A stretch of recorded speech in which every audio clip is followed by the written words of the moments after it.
আমার দেশ তোমার দেশ বাংলাদেশ, বাংলাদেশ আমার দেশ তোমার দেশ বাংলাদেশ, বাংলাদেশ বাংলাদেশ, বাংলাদেশ আমার দেশ তোমার দেশ।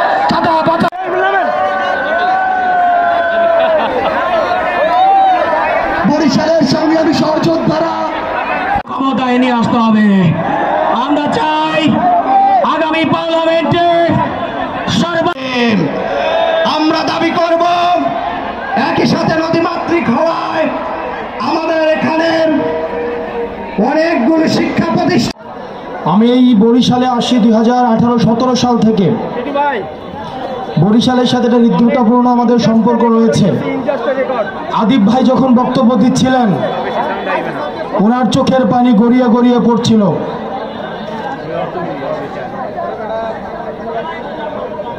আমাদের এই তরুণ প্রজন্মকে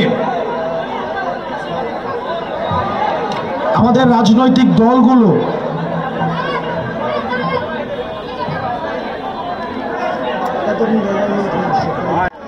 জনগণের কাছে, জনগণের প্রতি, এলাকার প্রতি একটা মানুষের কি পরিমাণ নিঘুর দায়বদ্ধতা থাকলে একটা মানুষ বক্তব্য দেওয়ার সময় তার চোখের পানি গড়িয়ে গড়িয়ে পড়ে। প্রিয় বরিশালবাসী, 1 জুলাই ঘুরে আরেক জুলাই না ঘুরতেই আমরা দেখছি চাঁদাবাজ বললে একটা দলের মন খারাপ হয়। আমরা যখন বলি, আমরা যখন আগে ভোট চোর বলতাম, তখন একটা দল মাইন্ড করত। এখন যখন আমরা চাঁদাবাজ বলি, টেন্ডারবাজ বলি, একটা দলের গায়ে লাগে। আমরা শুনতে পাই অনেকেই বলে, থাকতে যদি চাও জিন্দা, দিতে হবে চান্দা।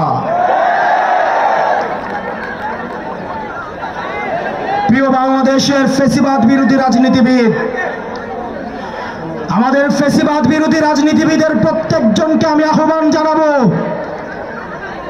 আপনারা দীর্ঘদিন জনগণ বিবর্জিত ছিলেন, আপনারা জনগণকে চিনেন না এখনো। গত 1.5 দশকে জনগণের মনস্তত্ত্ব পরিবর্তন হয়েছে। তারা আর কোনো গোলামি চায় না, তারা গণতন্ত্রের মানুষ কন্যা দেখেছে, তারা আর গণতন্ত্রের মানুষপত্র দেখতে চায় না।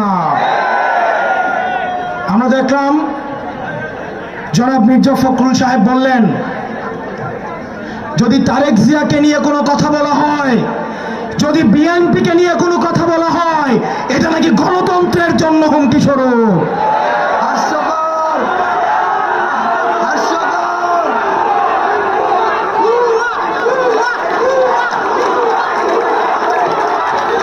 আমরা শ্রদ্ধা এবং সম্মান রেখে বলতে চাই, আপনাদের দীর্ঘ 1.5 দশকের ফ্যাসিবাদ বিরোধী লড়াইয়ের প্রতি সম্মান রেখে বলতে চাই, যখন কোনো ব্যক্তিকে, যখনই কোনো দলকে প্রশ্নের ঊর্ধ্বে রাখা হয়, সমালোচনার ঊর্ধ্বে রাখা হয়, সে ফ্যাসিবাদ হবে নিশ্চিত, নিশ্চিত এবং নিশ্চিত।